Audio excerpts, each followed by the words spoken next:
Good afternoon. My name is Christopher Preble, and I'm the Vice President for Defense and Foreign Policy Studies at the Cato Institute. Thank you all for joining us today for a discussion of our new paper, Building a Modern Military, the Force Meets Geopolitical Realities, which can be easily accessed at the Cato website. I want to thank and congratulate my co-authors, Eric Gomez, Lauren Sander, and Brandon Valeriano, for producing such a fine piece of scholarship, and also acknowledge the contributions of so many others at Cato who read and offered suggestions, and those who helped with editing and layout. However, before I begin, I want to speak candidly about the protests that have been taking place in Washington, D.C. and throughout the nation. These have affected nearly everyone participating in this event, though some more than others, and I want to thank them sincerely for their perseverance. The killing of George Floyd, an unarmed Black man by a white police officer over a week ago in Minneapolis, has evoked both anger and sadness, and we are all struggling with how to prevent similar incidents from occurring. One option available to all Americans is peaceful protest and a demand for redress. Scholars at the Cato Institute have long celebrated the Constitution and the right of speech and peaceable assembly, and have long been leaders in calling for greater oversight of police conduct and advocates for thoroughgoing criminal justice reform. And we have all decried the creeping militarization of U.S. foreign and domestic policy. It was bitterly ironic, therefore, when I saw on Twitter pictures of military vehicles outside of Cato's headquarters in the midst of a protest. David, can you show us that picture from Twitter?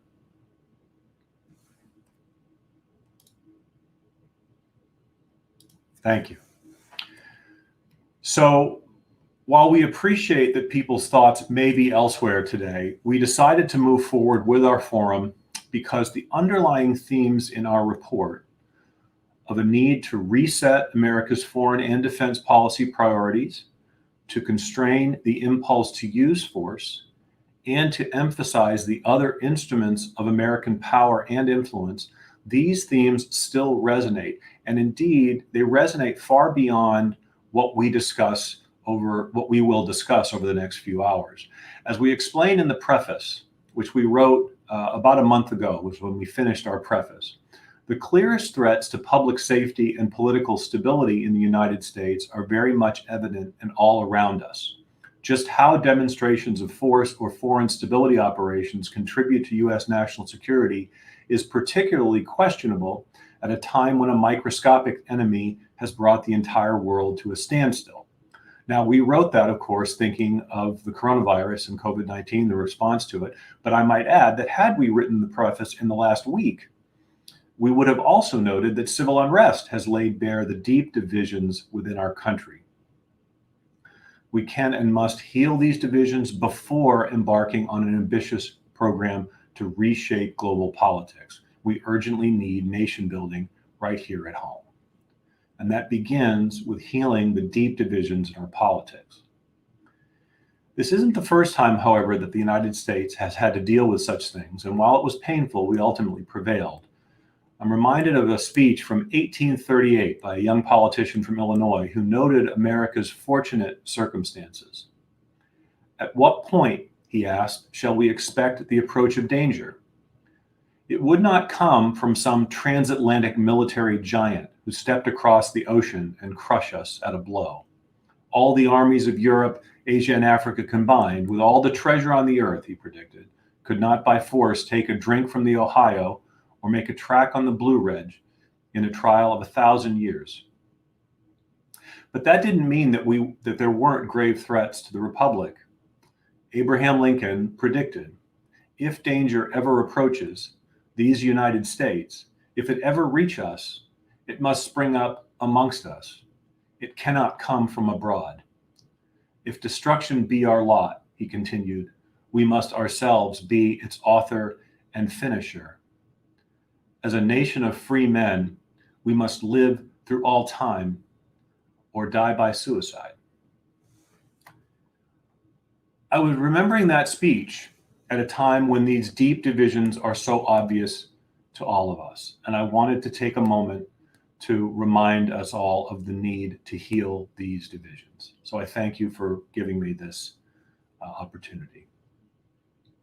But now let me turn to our first panel, featuring my colleagues and co-author of this report, my colleague Lauren Sander. She's the External Relations Manager for Defense and Foreign Policy Studies at Cato, and Wendy Jordan, Senior Policy Analyst at Taxpayers for Common Sense. After a brief intermission, the second panel will feature the other authors of this paper, Eric Gomez, Director of Defense Policy Studies at Cato, and Cato Senior Fellow Brandon Valeriano, along with T.X. Hammis of the National Defense University. So Lauren, I thought I'd go to you first. What do you want readers to take away from this study? Thanks, Chris. And thank you for your opening remarks. I won't say too much more, but I know it's been difficult, especially for those living in DC and those who are affected by everything that's happening right now. So I appreciate your remarks and that we are moving forward with the event because the things that we have to say about restraint really do apply at home, even though we don't necessarily touch on that in the paper. So what I would like people to get out of this, I'm mostly focused on the budget section, which is why I'm in this first panel. And I just think that something that I've always been passionate about is government oversight and accountability. And that's something, Chris, you and I have actually worked on together since I've been at Cato. And when it comes to OCO and the other mechanisms of budgeting our military specifically, I think that we owe it to our military and the men and women who serve us to reprioritize, rethink our decisions. This paper is not about budget cutting. It's not about being anti-military. I think sometimes people can misconstrue that based on the word restraint alone. And the idea is that we're trying to not stretch our budget and our military so thin that they can't perform the jobs that they signed up to do. And they're being asked to do things that they really shouldn't be doing. And we should reprioritize what we focus on, prioritizing innovation, for instance, and how to make our troops happy, how to keep them healthy. And that's really important. And there's a lot that I could get into, and we don't necessarily expound upon all of that in detail in this particular iteration of the paper. But it's very important, and that's where my interest in working on this came from. And I think that if we're ever going to end forever wars or move towards utilizing our other foreign policy tools, that we need to look to Congress and to the Pentagon at how they're communicating with each other, and to our allies. You know, we fund the European Defense Initiative through OCO. And yet at the same time, we try to convince our allies and our European allies that this is a program that's really important to us. So how do we convince them that this is important and a long-term strategy for us if it's in a contingent fund? So these are just things that we need to think about. We need to think about how our allies look at us, and if we're following through on our promises. And if it's not a priority, then we need to think about that as well. We need to signal if we're going to move it to the base budget. You know, I just think that everything really needs a rethink, and that is in service of our men and women in uniform, not to try to take anything away from them. So I think that's really important that people understand about this. It's not let's cut the budget just to cut the budget. It's let's work with how the budget was actually supposed to be created, the NDAA, and what is stopping that from happening. So you'll see that in the budget pathology section of the paper.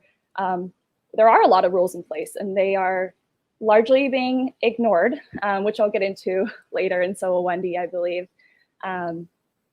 So yeah, to wrap it up, thank you, Chris. We'll go to Wendy next. Thank you, Lauren. No, that was terrific. Thank you very much. Before I go to Wendy, let me just tell everyone who's watching that you can submit your questions via the webpage, also via Facebook, Twitter, and YouTube. The hashtag, of course, is hashtag CatoFP. So if you want to ask a question, use hashtag CatoFP. And I thought that was terrific. Lauren, thank you very much. Wendy, how about you? What stands out to you from this study? First, Chris, thank you so much for having me as part of your panel. I wish we could all be in the same room, but that's not the world we're living in right now. And I really want to thank all 4 authors of this piece for their scholarship. And I think it's an important submission into the discussion that we really need to be having now as a country. So you asked me what jumped out at me, and Chris, you've known me for a long time, so you know that as a budget nerd of long standing, I focused on what you have delightfully termed the budget pathologies, which Lauren mentioned in her first remarks.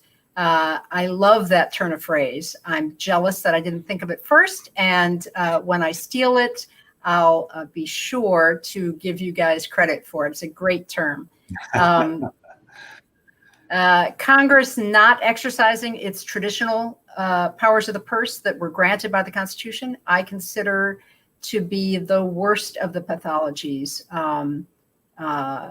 I am a former congressional staffer. I worked for a member of the House Appropriations Committee. I'm an institutionalist. I strongly believe that Congress has a role, has the preeminent role in the appropriating of federal funds. The president proposes his budget, and then the Congress takes over, and the Congress decides what line items are going to be funded and at what levels. And I think that that's very important, and it is getting lost in the mix in the last 3.5 years. Then the ongoing overuse, or I really believe misuse, of the overseas contingency operations accounts, the OCO accounts that Lauren mentioned, which are supposedly off budget, but certainly contribute to our deficit, and abuses of them like the European Deterrence Initiative and potentially the Pacific Deterrence Initiative, although we don't know yet how that's going to be funded. The use of the Pentagon budget as a piggy bank. It is the largest portion of the discretionary budget, and with the help of OCO to avoid budget pressure to the Pentagon top line, it is sort of the go-to place, unfortunately. It has become for taking money that Congress appropriated for Pentagon-specific purposes and spending it elsewhere. And the most recent and most famous example of this is the president reprogramming funds that were appropriated by Congress for very specific military construction programs in both the United States and overseas, and saying that this is an emergency and those funds have to be reprogrammed and spent on a barrier on the border. That's the most egregious, in my mind, abuse of the system. At TCS, we firmly believe that military strategy has to be resource informed. The two things cannot happen separate from one another. Military strategy cannot be built in a vacuum. And you can't divorce military strategy from the practicalities of the rest of the federal government and budgets. So those are the things that leapt out at me. And thanks again for having me be part of this. Absolutely. Thank you, Wendy. So the report does emphasize that the nation's resource constraints are real, and therefore the need to prioritize. The overarching message in this document is of the need to especially prioritize innovation and sort of scrutinize legacy systems and things like that.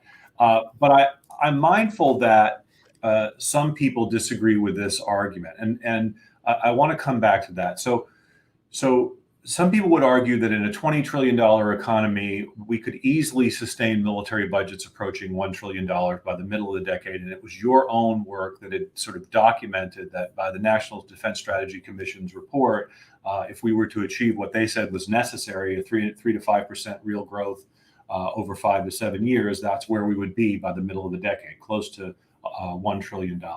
So how would you respond to those who argue that we simply have no choice but to spend more on our military because we can't possibly contemplate asking our military to do less? How would you respond to that, Wendy? Thanks for the question. First of all, when I did that calculation early one morning, I was sitting reading through that commission report, and I said to myself, 3 to 5% real growth. What the heck? What would that be? And there was another guy in the office. David was in the office, and I called to him and I said, "Can you get me whatever is the inflator for the next X number of years?" And he and I ran the numbers, and it was so huge. I thought I must have done this wrong somehow, And so I said, "David, would you check my math?" And he's like, "No, that's right." It's just numbers that I work in the defense budget sphere. I'm used to big numbers, but man, there are numbers that are so big you really can't wrap your head around. So my response would be that with a national debt at just under $26 trillion and a deficit of CBO's most recent prediction is a $3.7 trillion deficit, we better start making hard decisions on what missions are critical.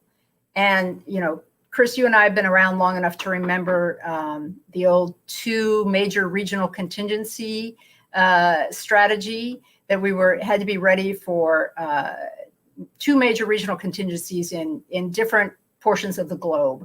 And that was doctrine. That was how we built the budgets in the Pentagon when I was in the Pentagon, and how the combatant commanders made their plans and how the services responded to how they would equip and man to meet those requirements. And it was doctrinal. And that was in the 90s.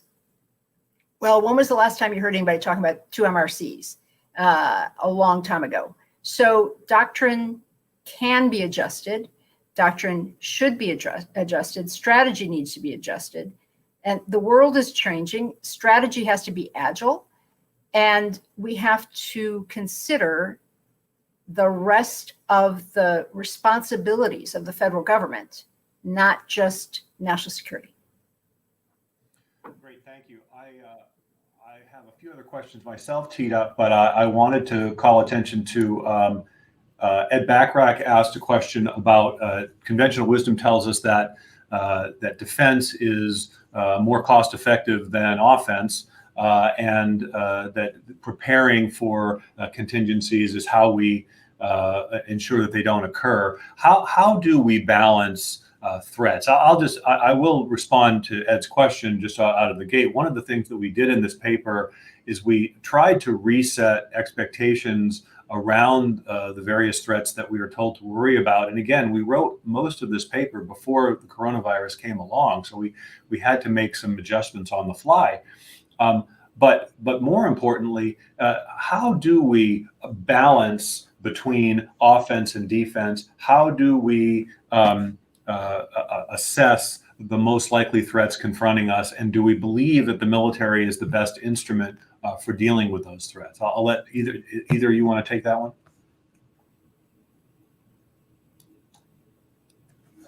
Lauren, you want to say something? Sorry, I'm not supposed to do that. See, that was my mistake. I'm supposed to call. Yeah, don't do that. Lauren, go ahead. No, I'll just take part of it. In terms of the idea of contingency planning is the idea of OCO, which again is the Overseas Contingency Operation Funding. I apologize for not clarifying that in my opening. It's not a bad thing, and historically it's helpful. Emergency funding can be useful. That is a way, if something does come up, we can, properly figure out what we need in theater support and what the short term is going to look like. It's just not meant to be long term with enduring costs, which is what it has turned into. So just on that aspect of it, I think that we can have options that give a little bit of leeway for this. And maybe it won't look like an OCO fund in the future. It'll look different, and we need to codify our definitions of emergency funding as well as national emergency, so that we know how the money is going to be used in the future and how it's going to be appropriated. But it is still useful. The idea of it, if we were following sort of historical trends before 9/11, hit, and we were using it for other Right. purposes, sort of to scope the budget. Right. So Hey, Chris, can I we have jump another in? question. Go ahead, Wendy. Yeah, please go ahead. Of course. All right. I just wanted to talk about how I understand the OCO budget came to be the OCO budget, which was the Overseas Contingency Operations Fund used to be a transfer fund in the Pentagon where you swept up money at the end of the fiscal year that hadn't been spent for whatever reason. And they put it into this transfer fund. And it was typically, $2 to $3 billion that would end up in this fund. And the first time I ever heard of it was in the 90s when we were in the Balkans. And that was overseas, obviously it was in the Balkans. And it was a contingency, as in we hadn't known it was about to happen and we hadn't planned for it and we hadn't budgeted for it. And the Army was caught taking all the expenses of that out of Hyde. And so the OCO transfer fund, which existed at that point, was used to make the Army budget whole. And then post September 11th, of course, we ended up with a lot of emergency supplementals, which is also not the greatest way to fund things. But that's the origins of OCO. And it has morphed into this multi-headed beast that is proving very hard to kill. Right. Thank you. So there's a question from Doug. Doug asked, what % of GDP for military expenditures would we recommend? Would it make most sense to designate a percentage of GDP for the military and just force them to prioritize? I want to take that first, but then I think I also want to hear from you, Wendy. I hear this argument a lot, and of course, it's certainly true that at other times in American history, the United States spent a larger share of its total economy on defense. But just because the United States got richer doesn't mean that the United States' military obligations necessarily got larger. In fact, I would argue, and certainly after the end of the Cold War and the collapse of the Soviet Union, then the United States should not be spending in absolute terms anywhere close what we did to defeat the Soviet Union. And yet, if you look at military spending not as a share of GDP, but as in constant dollars, you can see that U.S. military spending today is well above the level we had on average during the Cold War and rising. I wonder if you have thoughts, Wendy, on the whole question of % of GDP as a metric for measuring U.S. military spending. Right. You certainly hear that a lot. I would, like you, I don't think that that's the right approach. I think we have to have flexibility. There are times when you have to respond to something that you're not expecting. And so to say, this is all you get, that's not the right way either, in my opinion. I don't think that there is a right answer for all time. Things change. Context matters, right? Right. James Van Houten, I apologize, James, if I'm mispronouncing your name. What is it you'd like us to take away from this discussion? This first part of the discussion is really focused on sort of the big picture of the budget itself, how the budget is constructed, and then the budget pathologies, how the way that the budget is constructed, how it has impeded innovation and sort of contributed to the continuing inertia in the budget. But there's also as both Lauren and Wendy have talked about, is how the use of the Overseas Contingency Operations Fund, for example, to circumvent the traditional budgeting techniques and methods, most importantly, the National Defense Authorization. Those are some of the key messages that we want to have come through in this first session. The second session, which I've already referenced, we'll talk a little bit more, we'll drill down into the force structure on a service by service basis. And that's what Eric and Brandon and TX will talk about. So that's one of the things that we want to have come away in that second part of the discussion. So thanks for joining us. Let me ask another question that I had teed up. Let's talk a little bit more about that, Lauren, because you talk about how congressional oversight of Pentagon spending has both has contributed to inertia to a certain extent, made innovation difficult. Can you explain some of the cases where that's been the case, where the way that the Congress has funded the Pentagon has actually arguably impeded innovation and adaptability, and ultimately, again, we're driving at resilience is what we want to be able to achieve, and the inability to adapt and change is in some respects explained by the way the Congress budgets for the Pentagon. Sure, and I think. Oh, sorry, I lost my train of thought there. So a little bit of background. That's what I was saying. Right. A little bit of background. I also came from a short stint on the Hill. I'm a little bit earlier on in my career, but I worked on the NDAA and budgeting like this, and I've watched countless hearings. And a lot of stuff that you see in the NDAA, for instance, is that the Congress will appropriate, for instance, 20 A-10 aircraft, and the Pentagon asks for 4. And this is a made up number, but you see examples of this, which we do cite in the paper as well. And I can look that up if anyone wants the specifics. But you have to sort of wonder why are they, it's not. You would think, if anything, they're going to give them less, and they're giving them more than they're asking for. So how do we expect our military to work at its highest if they're not really listening to what they're doing? And on both sides, you also see in hearings that it's just disproportionate, and you can understand a lot of that is coming from pressure from constituencies, but that creates a very imbalanced system. Again, why are we prioritizing A-10s over something that might be more useful in the future for our current threats? A lot of that has to do with money and what districts have the most influence, and that's really important. And that's something that I tried to bring to this paper as well, is really keeping in mind that those pressures should not dictate what's appropriated, but they do. And sure. I think it's important to understand that. Yeah, well said. Of course, one of the issues that I've worked on for a long time is the need to reduce the number of bases around the country. For a number of years, Secretaries of Defense had requested the ability to do another background base realignment and closure.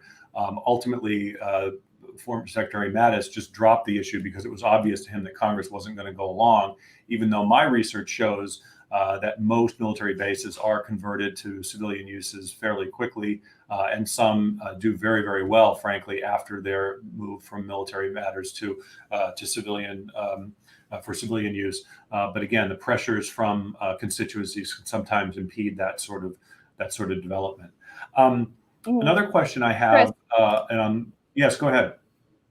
Oh, if I may add, I think an important point that we make in our budget section is that we are going off of perceptions versus need or reality. And I think that really gets into the minds of the Pentagon planners and also Congress. And then there's just sort of this disconnect, and it sort of paralyzes the process. All right, I'm going to ask, Dave Hood asks a question. With the COVID bailout as an example, do we think Congress would be unable to pass emergency supplemental funding in a timely way in the event of a real emergency? I think I'm going to give that one to you, Wendy.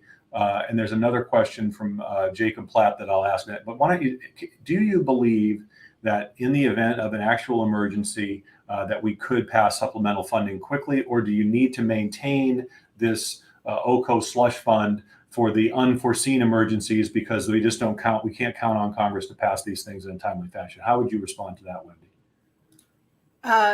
In my time of watching the Pentagon budget, or really the federal budget, I can tell you that I have seen time and time again Congress rise to actual emergencies.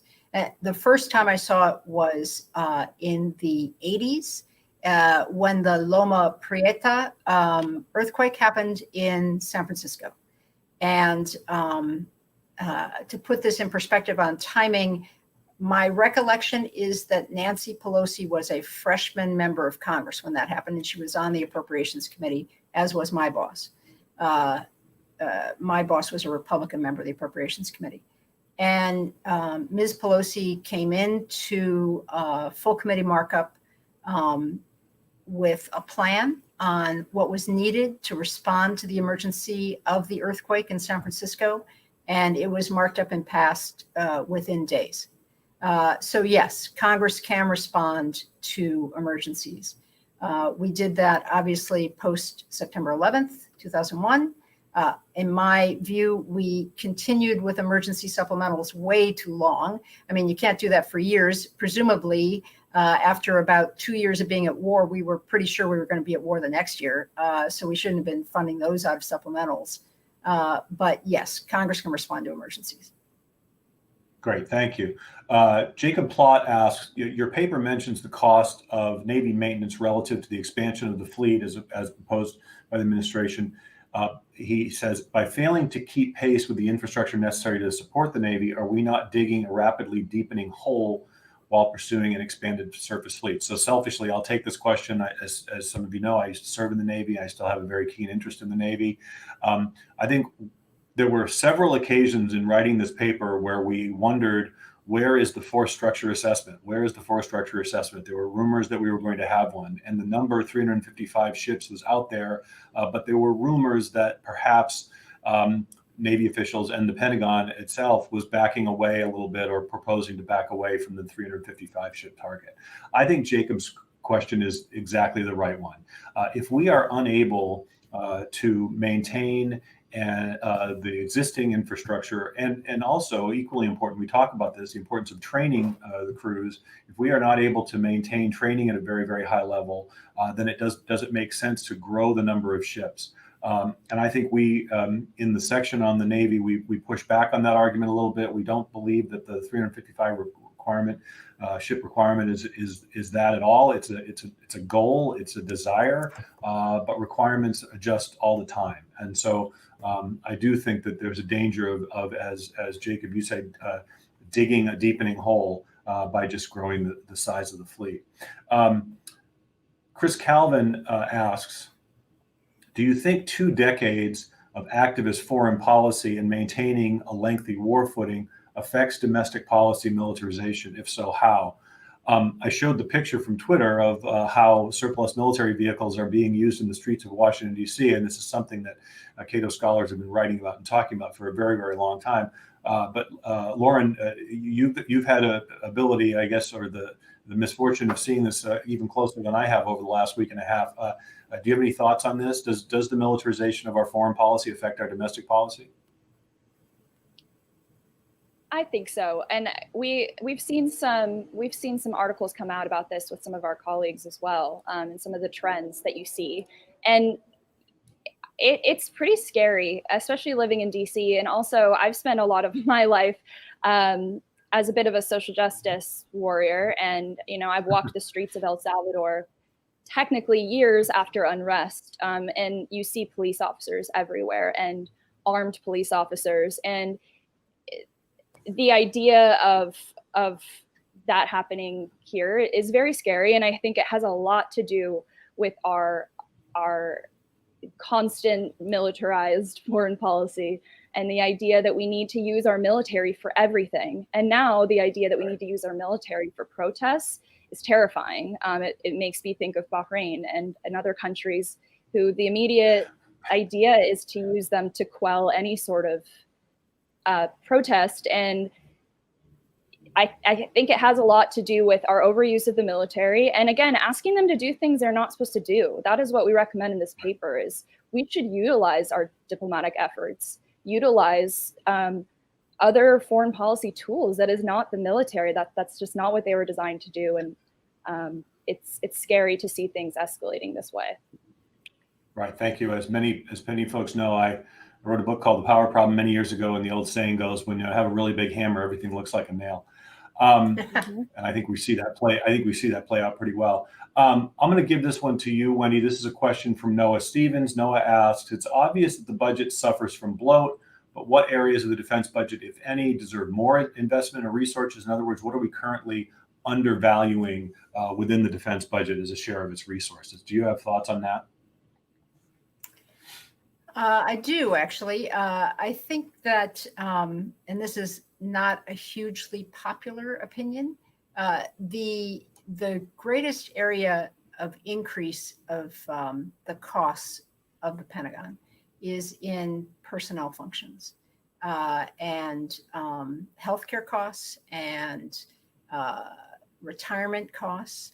Those are really squeezing the other portions of the Pentagon, of the Pentagon budget. And I think that R&D is one of the most important and least thought of by people on the outside portions of the Pentagon budget.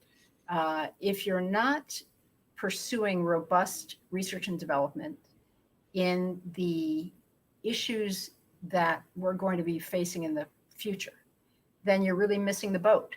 And what happens, unfortunately, is you end up with a bow wave effect, as it's called, and you put money into R&D, and as soon as a program gets some R&D funds, then a constituency builds up around it, including a congressional constituency, for supporting that budget line.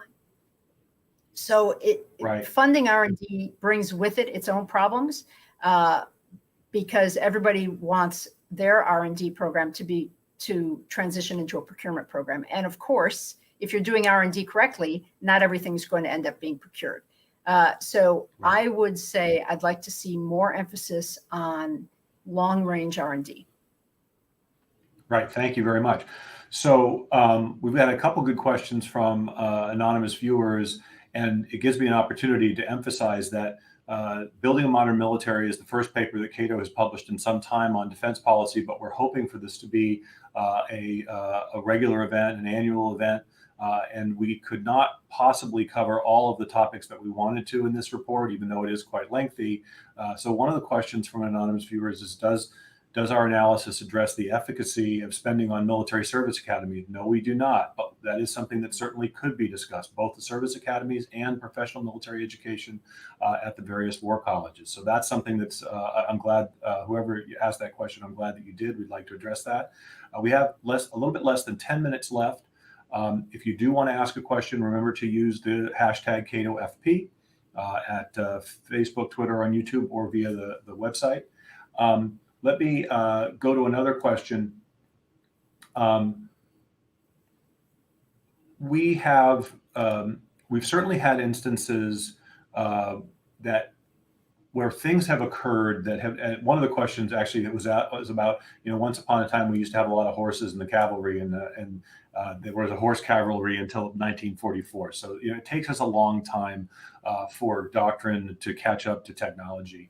When we began work on this paper, we had no idea that a global pandemic would upend many of the assumptions about the utility of force. We've seen, tragically, several units in the U.S. military were rendered effectively inoperable by COVID-19. Wendy, I'd like you to address this question. Do you sense that the lessons that are growing out of the coronavirus and its aftermath, do you believe this will prompt a more thoroughgoing assessment of the balance of spending between the military and other domestic spending priorities, including public health?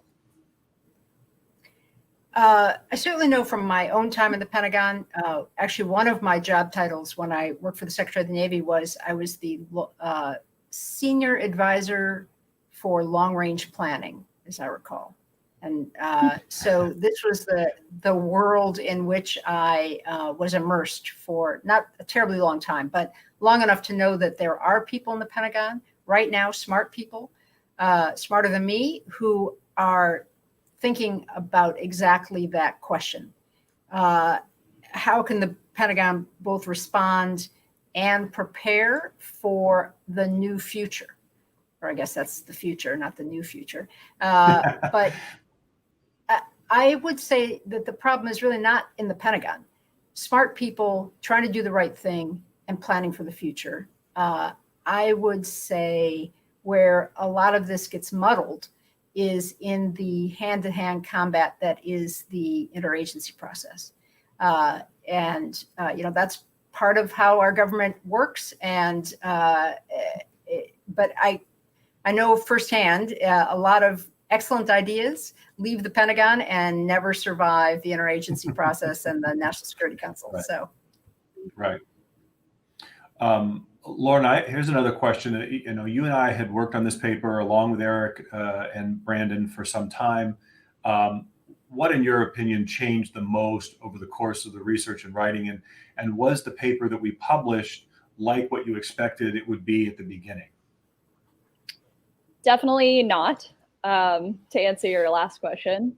At the very beginning, our idea was, I believe the paper was called Budgeting a Modern Military. So the idea was really to go step by step through our national defense and everything you would see in the NDAA or anything that's appropriated to our national defense, and come up with recommendations for ways we can spend.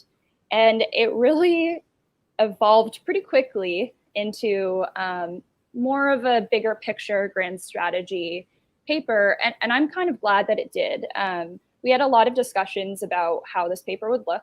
And I know one of my biggest concerns was having a little bit too much of excited think tank grand ideas for Congress specifically. I'm external relations manager, so I always worry a little bit saying if we want to cut a huge program or cut this much money. A lot of times all they're going to see is they just want to stick money. Why are we going to bother reading this? This is going to upset my constituents. So what we really ended up doing was creating more of an evergreen paper. It really does, you know, we did it based on up until, as we said, we added a little bit of information after COVID and from the beginning of the year. But really it was up to the FY 2020 appropriations. And so, or fiscal cycle. So Chris, did you? Right. No, we didn't. Right. And we didn't want to get bogged down in the details of a budget, which we recognized the paper would not come out in time before the next budget dropped, and we're sort of chasing our tail. And so there was an opportunity instead to sort of focus on the big picture, but still make, if you look at the actual, there's a summary of recommendations at the end of the document. I think there are over 40 discrete, specific recommendations, but without any numbers, dollar figures attached to it. Again, it's trying to be sort of simultaneously bold and get into some detail. But as you say, I think you said it very well, is to create an evergreen document that sort of takes a step back and says, what is it we're spending and why? The why question in many respects is more important than the what, and often doesn't get asked, it seems to me, here in DC, or I should say there in DC. I'm not in DC right now. We have just about 3 minutes left. I have a few other good questions, and mostly what I'm going to do is I'll just mention these for the benefit of everyone who's watching, because I've seen a number of suggestions for things that we could look at, and if anything, it becomes sort of a vehicle for revisiting our paper for the next year. Someone asked about the VA. This is something we don't dig into in this paper, although it's a subject that is of great concern to me. How do we reform the VA? Do we talk about relying more heavily on private providers? That's something that we could talk about in the future. Another person asked about military bands and chaplains and food services. Again, that's a level of detail that we certainly could get into in the future, but we don't in this paper. For those of you who ask, and again, I want to thank everyone for participating today. I encourage you to read this paper. I encourage you to consider how we balance the various threats that are confronting this country. Some threats that are not particularly susceptible to military solutions, some threats that are completely immune to military solutions, and that's how we need to rely more heavily on other instruments of American power, which we've talked about. I mentioned that after a brief intermission, my colleagues Eric Gomez and Brandon Valeriano will be joining with TX Hamas to talk more about the paper. I want to thank you all for participating. I especially want to thank Wendy and Lauren for joining us today. And unless Wendy and Lauren, you wanted to add anything, I'll use this as an opportunity to thank everyone for participating, and we'll take a quick break. And I think we're going to resume. Our next panel should resume around 2:15. So thanks again for everyone for joining us today.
Good afternoon. My name is Eric Gomez. I'm the Director of Defense Policy Studies at the Cato Institute, and welcome to the afternoon panel of our event on Building a Modern Military, which covers a new report released last week by the Cato Institute's Defense and Foreign Policy Department. Joining me today are Brandon Valeriano, a senior fellow at the Cato Institute and the Marine Corps University Bren Chair for Innovation. He is also one of my co-authors on the report. We also have Thomas TX Hames, a distinguished research fellow at the Center for Strategic Research at National Defense University. We are going to be opening up with some quick remarks about what parts of, or going over the white paper that we wrote, which you can find a link to on the event website. If you would like to ask questions, you can either submit them via this website where you're watching on Slido, or via Facebook, Twitter, or YouTube using the hashtag CatoFP. That's capital C and then capital FP, all others lowercase. So to begin with, this section or this panel looks at a lot of the force posture issues that we go over in the report. We basically looked at every single major combat branch of the US military, that's Army, Navy, Air Force, Marine Corps, and the nuclear deterrence section, to try and identify what changes we would want to make to each of the branches to help move the military toward a more restraint-friendly posture.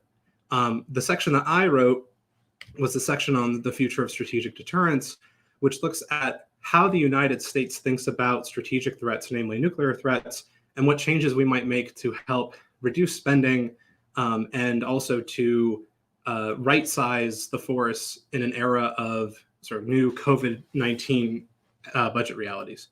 So the three pillars that I think modernizing strategic deterrence depends on going forward are, number one, reducing the list of threats that we expect strategic deterrence to address. Right now, and under the Trump administration, the list of things that the United States considers a major strategic threat has expanded rather than shrunk. And that means that when you have that, you need to have a very large and diversified nuclear arsenal in order to meet many of the threats. And what I propose in the paper is that if we can figure out ways to deal with those threats if we can shorten the list of strategic deterrent threats to the United States via diplomacy, especially with countries like Iran and North Korea, to kind of reduce the threat that they pose or manage it, and then focus the military on a narrower set of issues, that would be a really good first step. The second pillar of modernizing strategic deterrence is to think about ways that allies can be a greater contributor to defense against other great powers. Admittedly, this might work a little better in Asia than Europe, where geography is a bit more favorable to smaller allies with sort of less money to spend. But one of the core assumptions that I have is that if allies can do more, and they certainly have an interest in doing more, it could help reduce some of the burden on the United States in region and allow us to rethink sort of how we structure the forces in region. Finally, the third and final pillar of the report's recommendation for strategic deterrence is thinking through what kind of capabilities contribute to deterrence. Oftentimes in the United States, when we talk about deterrence, we talk about nuclear weapons. However, deterrence is just a concept. It's about increasing costs of action that you don't want to see credibly, and that nuclear weapons can really help with that, and they can really help deter certain things, but not all of them. So we need to think about how we can use other tools, especially modern conventional systems and other sort of defense-dominant military systems, to set up a deterrence by denial approach toward other great powers, where the emphasis is on preventing them from accomplishing military objectives quickly. And so those are I'll end my statements there about my segment of the report, because we have a lot to get to, and I really want to get to your questions. So next we will turn to Brandon Valeriano, who was one of my co-authors on the report, who did a great job of just bringing the project together. So Brandon, the floor is yours. Sure, thank you. And I did want to say how great it was to work with the Cato team on this report. Very pleased with the outcome, and as many of you may know, we look to do this every year from now on. I also want to echo the words of Chris Preble earlier. This is an extraordinary time. We don't want to disrespect the peaceful protesters and their grievances. As General Mattis said yesterday, the protests are defined by tens of thousands of people of conscience who are insisting that we live up to our values as people and our values as a nation. Many of the issues we raise in this report are relevant today, despite the dramatic transformation of American society recently. Every day brings a new challenge. The engagement of forever wars has altered American society in countless ways, leading, of course, to the militarization of the police force. The rampant and unchecked spending of the U.S. military puts it above all aspects of American power and has led to an influx of surplus weaponry available to the police. The language of dominating the American battlescape or battle space is taken directly from strategic doctrines, seeking to overmatch our adversaries. But our adversaries are not domestic. Our adversaries are external. Now is really a time to focus on the specifics, though. What does the U.S. military need to change in its force posture? We need a greater concern for the social well-being of our troops. Operations within the U.S. will not help the situation in the long run, and we need to think about the health and well-being of our soldiers. There is a clear need to focus on innovation to move beyond the issues of raw manpower that dominates military force posture. This is even more critical now that funding will be limited. We will need to do more with less. This means a focus on specific offset technologies that can enable the defense. We also need to move beyond the current generation's weapons, with all their limitations, both structurally and digitally. We need to find a better path, a more cost-efficient path that will enable security both at home and abroad. The U.S. military needs to streamline. It often fails to enable innovation. The Army Futures Command is an example and exemplar for other branches to follow to prioritize innovation. The military needs a multi-domain battle system, but it does not need each branch of the U.S. military to develop its own system without interoperable standards. We need a single and focused plan on these issues. We need to revisit how the military funds innovation. The current method is not working. It's too slow. It's not academic enough. It's not risky enough. There's not enough being done to supply the great minds of this country to enable them to push forward on innovation. In terms of specifics, also, we want to look at each branch, or we did look at each branch of the military. The Army should seek to divest from tanks and focus more on long-range precision fires, drones. We need to focus more on air and missile denial, given the advanced capabilities of our adversaries now. But more importantly, we need to reduce manpower needs. We need to move beyond this idea that manpower alone will fix it. The Navy, of course, needs to move beyond its 355 naval force. This is law, but we cannot afford it before the pandemic, nor can we afford it after pandemic. Training and maintenance to avoid accidents and prioritize less expensive vehicles is also paramount. But one of the key goals is to end the global Coast Guard. We need to encourage other nations to play a greater role in their regional defense. The Air Force force readiness overall is at an all-time low. We are spending more and getting less, and this is an unsustainable situation. Training and retention need to be a focus moving forward. And then, of course, our current generation of fighters don't meet the needs of the current service, nor are they going to meet the needs of the future service. We need to think more about unmanned vehicles and unmanned aircraft becoming a priority moving forward into the future. Finally, for the Marine Corps, they've taken a great step forward with the Commandant's planning guidance recently, and the goal sometimes seems to be actually killing the sacred cows. We need to move on from amphibious platforms. There's also the goal of moving on beyond helicopters, recon, and thinking more about cheap autonomous naval systems. But more importantly, it's critical that we think about interoperability within the internal U.S. military and not think about each branch as its own force. There's a lot we must do now. We've only uncovered the surface of these problems. We're going to move forward and press forward on these issues moving to the future.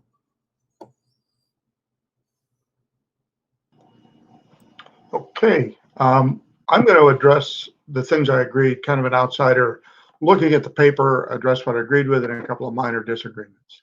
The first and biggest things are the key assumptions that are required to change, I think are extraordinarily spot on. give up this dream of one-sided overmatch. It's simply not attainable against a power like China, and it's a huge waste of money and effort to try for it. The other thing is budget and technology simply won't support this, so we're chasing an impossible approach and should forget about it. So the paper recommendations, one of the biggest is a joint warfighting concept. And in fact, the Joint Staff, the J7 in particular, is working very hard on this, extraordinarily hard. Each of the services have out their own concept for warfighting, and the problem is they don't align. The biggest difference is in the concept of how you fight. While everybody says they're going to be maneuverous, the Air Force still sticks with the idea of a Joint Force Air Component Commander centrally controlling all air. And if you build a system that does that, you can't match it to the Navy Marine Corps system, which is very senior commanders will only be able to do temporary communication with the dispersed forces, and you'll have to have mission orders where those dispersed forces are able to execute based on the plan. I think prioritizing innovation is an incredibly important piece. I am not as convinced we need a centralized joint system. We already tried that with Joint Forces Command, and it proved to be kind of a disaster. One of the reasons is there's a huge tension in that the purpose of a bureaucracy largely is to prevent change. It is developed to execute a certain process in a certain way, reliably, time after time. It is not designed then to change that process. And so to put a very large bureaucracy in charge of innovation almost begs defeat. There's a lot of good information innovation literature on this, and it can be pursued. But I think if we go, as long as the joint warfighting concept is written and people are working as separate services to that, I think they can make it work, as we did in a large way for World War II. Paper also suggests prioritizing readiness, which is odd because that's in direct tension with innovation, because readiness is extremely expensive and tends to drive money away from innovation investment in the future. Essentially, there's a bit of a call for a analysis of missions and roles, and I think that's spot on. We got to do that. Now, the basis for reorganization, frankly, they're right in that neither history nor strategy suggests power projection into a nuclear armed state. When we consider our opponents, China and Russia, we're not going to project a lot of power into those states because they're nuclear armed. Iran is not nuclear armed, but with our experience with 25 million really angry Iraqis, we should really think hard before we decide to take on 75 million Iranians in much worse terrain. So again, I agree with them that we've got to think differently. Korea is one exception because if they initiate, it's a massive fight. We're already in it. But on the other hand, we should not be adding ground forces to that. South Korea, when mobilized, has 41 divisions. Adding 1 or 2 or 3 or even 5 American divisions doesn't make sense. What instead we've got to do is get over the U.S. fixation with being on the offensive and instead work at the fact we should be on the strategic offensive, but the operational and tactical defensive, because as mentioned, the new generation of weapons favor defense. Now, force posture as opposed to force structure. Right now, we've been talking about force structure. What does the force look like? Posture is where is it located on the ground? And this is where distance is a fundamental issue, both in Europe and in Asia. And I think the idea of deferring by denial and punishment is absolutely right. Now, the National Defense Strategy says there are 4 layers: contact, blunt, surge, and homeland. And I think that I'm still more in favor of that, unless we are willing to completely abandon the international system, which is what the concentration on hemispheric defense. Now, this administration has done enormous damage and continues to do damage to that concept of the international system. But I think it's too early to decide we want to rebuild our military. Let's see who comes in the next go round and what their position is. So the implications on that, if you go with the contact layer, those are the people out there training with our allies and friends. We must increase them, but primarily to get buy-in from our allies. And part of that is if we go to cheaper, smarter weapons as suggested. I did a paper through Cato about 3 years ago on technology converges power diffuses that discusses specific weapon systems that are relatively cheap our allies can afford to purchase and make themselves more effective, and then we can work with them on that. The blunt layer has to be mobile, low signature, and mostly self-sustaining. And we get that by banning some of these heavy platforms. One of the things suggested is long-range fires. Rather than going with standard platforms like MLRS or things that look like military systems, the Russians, the Chinese, and the Israelis have all pioneered firing missiles out of standard shipping containers. If you go to a standing shipping container, they're almost impossible to preempt because you can't kill all the shipping containers in a country. That would be the blunt layer, integrated with locals where possible, easier to move in and out. If the containers are built properly, they're multimodal. They can be fired by a ship at sea or taken ashore. When you go ashore, you can simply purchase the trucks from the commercial market, along with, therefore, your maintenance for those vehicles, your fuel for those vehicles, your food, your water, and even some of your medical support for your people. Then the surge layer, that used to be our big stick. We surge forces for the United States. We have to seriously think that, but we'll have to fight our way in. The way we're doing it now simply doesn't work. It requires rigorous study, a rethink of both force structure and force posture, looking at what our allies need and how we can be close to them.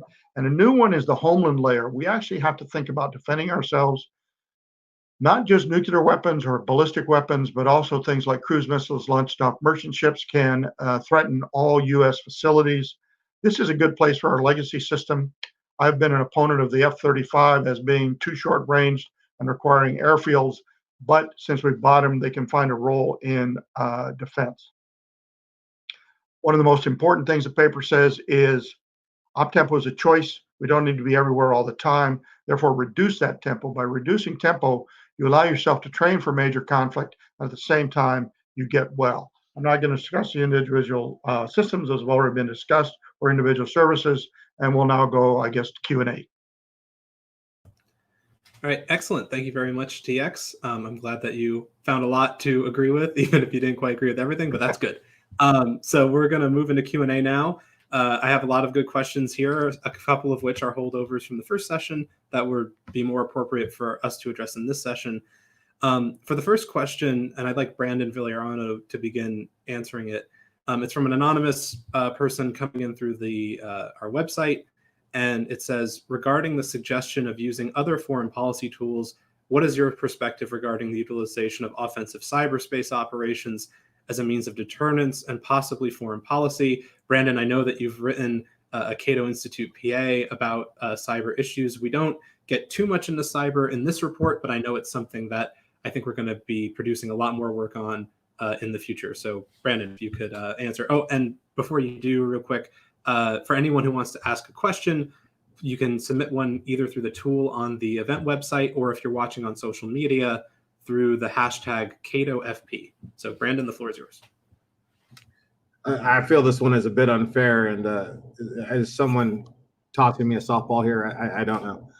Yes, I've written, along with Ben Jensen, The Myth of the Cyber Offensive as a Cato policy analysis piece, and I also was on the Cyberspace Solarium Commission as a senior advisor and had a large part in writing the report. And in my time with the commission, in my time in looking at cyberspace operations, I am convinced that there is a role for offensive cyber operations, particularly in shaping the battle space and shaping the environment in which competition is undertaken. But also we need some clarity of strategy, we need clarity of demands, and we need clarity of signaling so the opposition knows what they're supposed to do and what they're not supposed to do. That's how coercion works. So offensive actions to impose cost with clear signaling of demands, and also a clear consideration of denial strategies to prevent, to enable the defense is critical. But we have to be careful. I'm not going to say we have to be restrained, but we have to be clear on our intent. We have to evaluate the efficacy of our operations after the fact, and we have to have a clear strategy. If you have all these things, offensive cyber operations can be useful. But we also have to be careful. My colleague and co-author Ben Jensen is doing a lot of work on military offsets.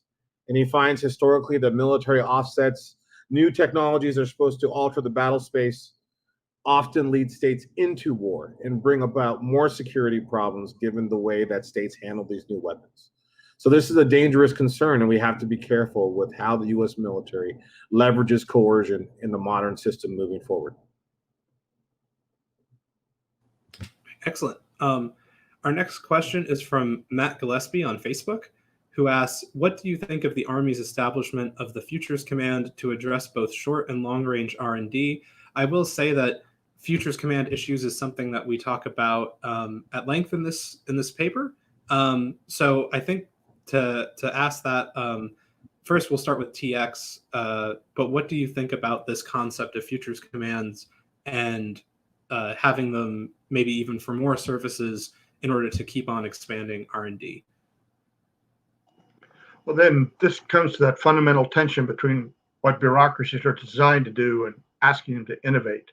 And I'm not sure that that works.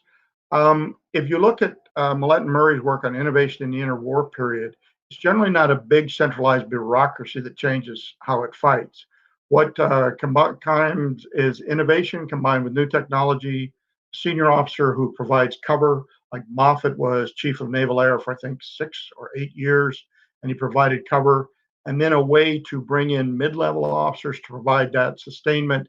And then of course you've got to get some interest from industry. All of those things come together. I tend to be skeptical of all bureaucracies just because I've been in them for too long. And so I would be really careful about that. I think the Marine Corps has already got its own at Quantico in the Marine Corps Development and Education Center. And I think smaller is better. And it's got to be away from the flagpole is a good thing, and innovative in reaching out is a good thing. But you've got to overcome the personnel system. The personnel system in all services is actively hostile to innovation. And that's probably where you have to start. Thank you, TX. The next question is from another anonymous person using our web tool, asking if the U.S.'s recent withdrawals from arms limitations treaties affect our thinking, and if so, how? I'll take that one since that's sort of my issue area. I think that especially the Trump administration's opposition to arms control treaties is going to make a lot of nuclear strategy harder for the United States going forward. The three big ones, or there's 4 big agreements, 3 of which are either dead now or on the chopping block. The first being the Iran nuclear deal, or JCPOA, that Trump is trying to pull the U.S. out of. I think that is a great example of that first pillar that I talked about in my remarks. The JCPOA wasn't completely perfect. It didn't address all of the things that the U.S. needed to, or the U.S. wanted to address. However, in the nuclear realm, I think it did a great job of significantly reducing the threat of an Iran armed with a nuclear weapon, at least for a good period of, I believe, 10 years or so, depending on when different provisions of the agreement ran up. I think that's a big success. And I think that should be a model for how the U.S. deals with nuclear threats that come out of the so-called rogue states like Iran and North Korea. You obviously can't quite have that approach with a China or a Russia, who are more established powers, but using diplomacy and arms control in that way to manage those sort of peripheral or relatively minor threats is an important thing, so then you can focus your efforts on the more serious things like Russia and China. The other agreements that Trump has withdrawn from include the INF Treaty, the Intermediate Range Nuclear Forces Treaty. For that one, I understand why the Russians were in violation of it. However, because of withdrawing from that treaty and the recent announcement that the Trump administration wants to withdraw from the Open Skies Treaty, puts pressure on the New START agreement, which is the last sort of pillar of U.S.-Russia nuclear arms control remaining, and Trump needs to extend it, or Trump or a follow-on U.S. administration or a Biden administration, depending on what happens in November, would have a relatively short period of time to try and extend the agreement. And all of these are very important for providing insight into Russian activities, for providing a sense of predictability when it comes to force posture planning in the U.S. to keep the cost of our nuclear modernization somewhat under control. And so I think it's a very useful framework. Using diplomacy in that way can be a very useful tool for having the United States for the United States to have when it comes to planning for force posture and doing our own deterrence planning. And so I would hope that we could continue to see arms control as a strategic tool for good, rather than, I think some more and more folks these days are in Washington are considering as more of a handout or more of a concession to potential adversaries. And it does involve compromises and trade-offs, but it's an important tool for strategic competition as well. This is going back to an earlier question, but I see that Brandon Valeriano wanted to weigh in on the issue of innovation in the Futures Command. So Brandon, if you want to address that, go ahead. Yeah, I mean, let me take that real quick. We are not encouraging more bureaucracy. In fact, we are advocating for the reduction of bureaucracy. And the way we would do that is that basically there needs to be a streamline of how we enable innovation in the DoD and among the military branches. Each branch has its own idea or vision of the future. The DoD has its Defense Innovation Unit. We held up the Army Futures Command as an exemplar, mainly because of the leadership they seem to provide in terms of their targets and their goals, which seems to be a little bit more useful in some ways. And I work directly across the street with Mick Will in the Futures Command at the Marine Corps University, and they are more focused on wargaming and testing innovations. So there's a lot that can be done, but I think there's a lot of overlapping structures and a lot of overlapping bureaucracy. And the greatest example is the multi-domain battle system, which each branch has developed in their own system. But the problem is when we try to combine each branch together for joint operations, that's when things are going to break down.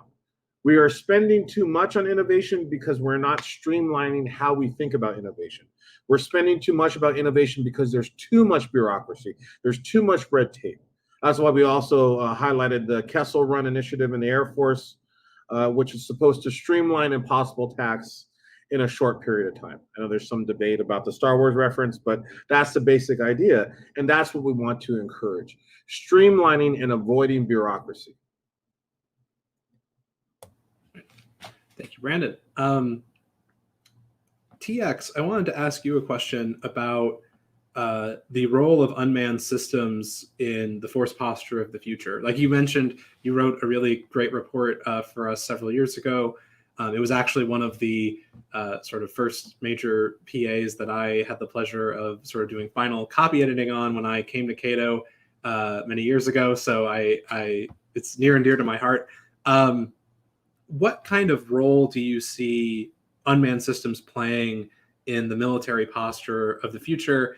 And beyond the unmanned systems, what are some of the other things that have to go into that to make them effective? Especially, I'm interested in things like communication systems or leadership or the application of AI and potentially taking people out of the loop. I just know that you've thought about this a lot, and so I'd really love to hear your thoughts on it. Yeah, in a nutshell, the thesis is the small, smart, and many are going to kill our few and exquisite. We have built ever more exquisite systems and fewer of them. And one of the problems with three of our biggest systems, the F-35, the B-21, and the carrier are rapidly becoming functional obsolete. The F-35, because it's very short-legged and requires a big airfield. Now we have drones out there that have been flying for 10 years that are fully autonomous. The Israeli havoc, which has a 600-mile range, which is about the same as the F-35, but it costs under $500,000. So with the price of an F-35, remember, just purchase price, I could have 200 of these drones. There are cheaper commercial ones that could also destroy an F-35 underground for under $200,000 a piece. So I could have 100 of these drones. Now, since the F-35 is going to land somewhere where we know it will be because it requires a significant airfield and significant support activity, it's very vulnerable to attacks by these swarms of relatively cheap weapons. You don't actually need comm. We've got the AI good enough for onboard AI to fly to a location, locate it, and then attack based on visual recognition, overlap with thermal, and then an EW can be added to it, which is what the Harop uses. The carrier is the most delicate flower ever put to sea. If I can get a 3rd-pound warhead next to an aircraft parked on a carrier deck, I can get a secondary on the aircraft fuel and any ordnance that's loaded. We know from the Forrestal and Enterprise fires and Oriskany that takes the carrier out of action for between a week and 9 months. So What are we doing building these $20 billion systems when there are much, much cheaper ways to do that? And of course, the B-21's huge vulnerability is there will be a limited number. The idea we're going to get 100 is one of the odder fantasies I've seen out of the Air Force. We were planning for 100 B-2s. We got 19 operational ones. And the fact is, if you only have 20 or 30 of these bombers, then they can be hunted by cruise missiles launched from merchant ships. The current caliber class missile will go 1,500 miles against a land target. If you do a range circle from the Gulf of Mexico and the west coast of the United States and the east coast of the United States, there is no bomber base that is safe from being attacked by this type of system. So we've got these antiquated systems that are very expensive and very limited capability, frankly. The F-35 goes 600 miles. The XQ-58A, a drone that is being built by Kratos, will go 1,500 miles. Now, it doesn't carry as much, but because it's vertical takeoff and landing, it's almost impossible to hunt it. Cruise missiles at 1,500 miles, the Russians have them, we should be able to have them. And this is where I disagree on the treaty. The INF had to go away so that we can deter China with conventional cruise missile weapons, which are ideal for that environment. The rest of the treaties I'm fine with keeping in place. But that's the type of process you use. Lots and lots of relatively inexpensive weapons that can blend into the background by being launched out of containers. You've got about 10 minutes from the time the container lid comes off, you go, oh, that's not a shipping container, that's a weapon system. You get a warhead on it before its missiles are gone, and there's nothing you can do about it except try to intercept the missiles. I think that's the process we've got to look at. We could also bring down the cost of deterrence a great deal and save a huge amount of money. As you mentioned, the biggest problem in the earlier session, the biggest problem is not the ideas in the Pentagon, but getting it through Congress. Just the suggestion we would not refuel a nuclear carrier always brings out the knives in Congress. And I'll leave it at that. Thank you for bringing up Congress, because one of the questions in our queue here is related to that issue from Philippe Capet. I apologize if I mispronounced that. Asking from YouTube, what are some of the ways to build support for reform among vested interests like defense contractors or companies and legislatures? To add something on to Philippe's question, that's sort of the flip side of that coin of building support. What do you see as some of big points of resistance to more innovative change, especially I'm thinking like the Marine Corps' 2030 force posture, which outlines a pretty bold adjustment to the Marine Corps' force structure, but now has to make it through Congress and NDAA cycles and appropriations hearings and all that. So Brandon Valeriano, if you could begin responding to that question. Then that's the huge challenge, because quite often, and I'm not necessarily speaking about the Marine Corps now, but quite often each branch of the military is given ships or given platforms that they don't necessarily want. And the bureaucratic push, especially through Congress, has been relentless to increase military spending. And that's not exactly the desire of our military forces from time to time. The greater desire for many of them is a more increased focus on social welfare programs, on education programs, on improving bases, on pay. These are the things that are true demand. Not every branch of the military is demanding a new version of the F-35. Not every branch of the military is demanding a new version of the latest high-tech tool in the quiver that we have. And we have to be careful, because the way our system is set up, it is set up to enable rampant spending, and that's something we need to rein in.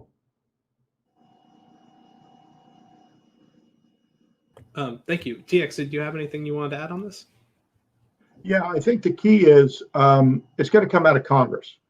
And the key is going to be to build alternate centers. For instance, Kratos, on their own money, built this new drone, and it has real potential, and the Air Force is starting to test it.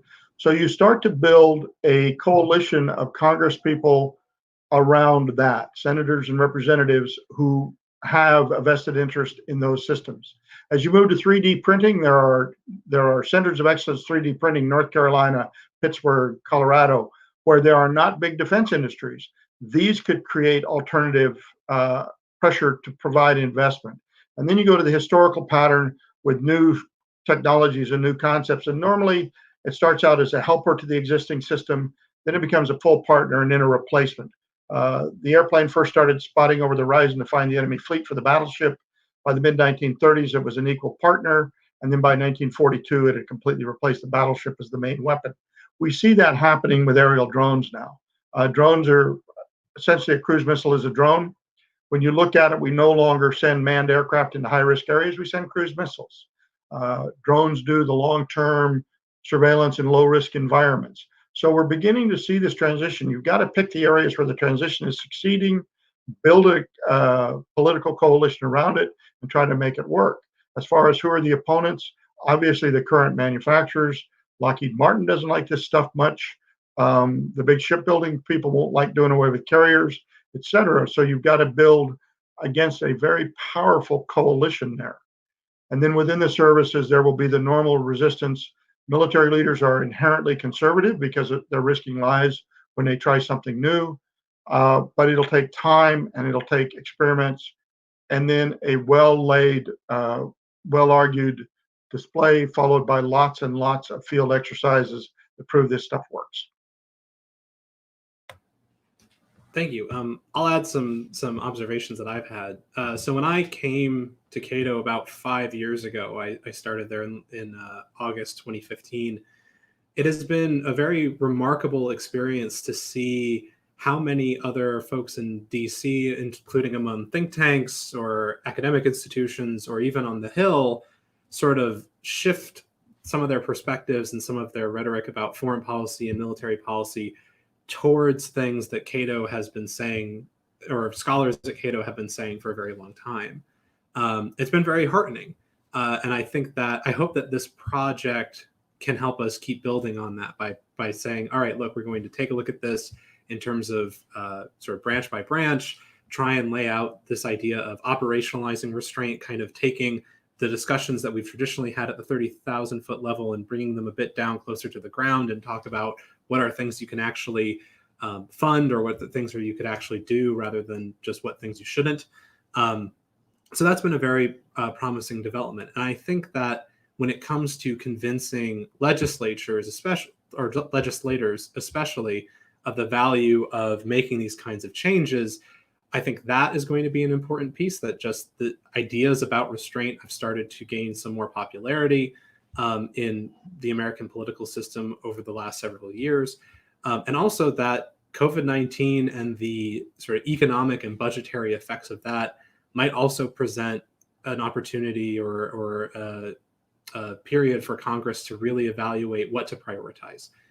This is having the pandemic and the response to it is having a very important impact on the budget process and on the deficit. And traditionally, America hasn't really shied away from deficit spending. But I think what the pandemic really drove home for myself, and I think for my fellow co-authors of this report, is that there's a lot of stuff out there that can threaten American lives that doesn't have a military solution. And that having a perception of national security and national strategy that can take into account those things and figuring out what non-military tools are needed to effectively respond to them is very important. So I think that that dual phenomenon of more support for restraint within the US political system and also the budgetary effects of the pandemic might help overcome some of this resistance to considering larger change or painful prioritization that is truly like divesting of some systems to focus on others. So those are just my 2 cents on that. So for the next question from the audience, there's one here from an anonymous user. Given the record of abject failure by the United States military intervention in the Middle East in this century, is there hope for improvement? And I know this is something that Cato foreign policy scholars have tried to talk about for many years of reducing focus on the Middle East and trying to prioritize on other theaters. I guess Brandon can start us off. Do you see any kind of effective way to truly divest of certain regions or reduce military presence in certain regions in order to free up resources going elsewhere or to just save defense money? Yeah, I see dramatic change in the military, especially starting with the NDS and moving on, and the strategies we're developing to counter China, the strategies the Marine Corps and the Navy are developing for sea operations in the Pacific. This demonstrates massive change and a step away from the wars in the Middle East, which is good. But then moving from the wars in the Middle East to a potential great power conflagration with little clear at stake in terms of defending the homeland is very much problematic. I would really hope that when we move forward into the future, we start to think more about how we defend ourselves and how we defend our infrastructure and how we defend our way of life and our values. And I think that's a critical thing that we need to start to focus on, that we can move beyond the forever wars. We can move beyond these sorts of old and new Cold Wars. But the question is, what do we focus on now? What do we do next? Where do we spend our attention, our energies? These are the deep conversations we need to have as Americans, and we're just beginning to have them. Maybe in ways we don't want to have right now, but this is why these conversations are so important. Great. TX, is there anything you'd like to add to that point? Yeah, I think there's a fundamental argument whether we do coming back to hemispheric defense or we continue to defend forward. That is a fundamental question that is being argued out.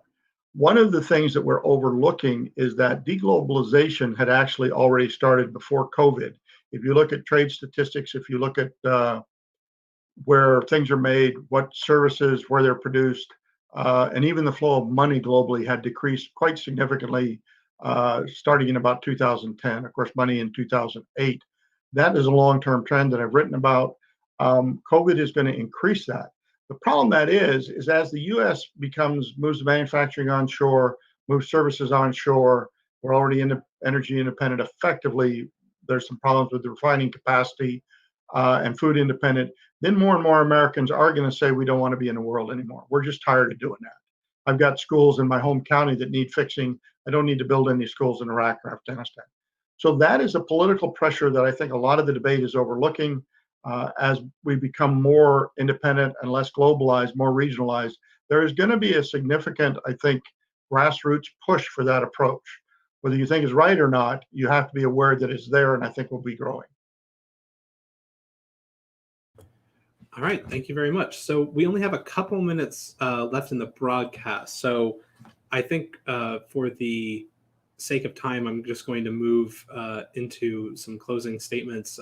First off, thank you to everyone who tuned in on various social media platforms and to the website to watch this event.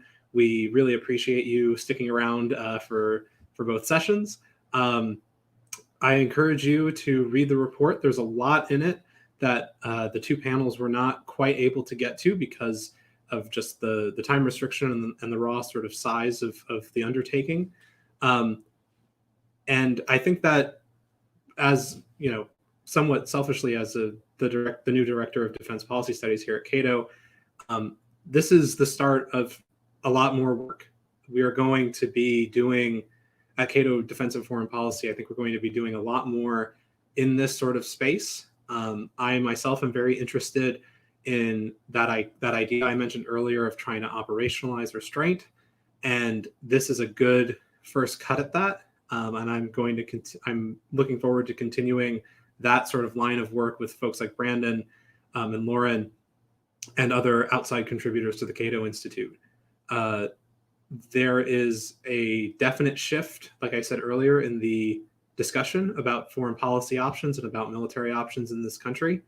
And I hope to continue Cato's track record of being at the forefront of these discussions and offering really substantive recommendations for our policymakers. So thank you again, all of you, so much for attending today. If you'd like to read the full report, that you can find a link to it on this event website. It should be hyperlinked both in the text of the event description and also at the bottom of the website. And you can also find the report if you just search Cato Institute Building a Modern Military. So thank you all so much for coming. I'm looking forward to seeing you at many future Cato events like this. Have a great day.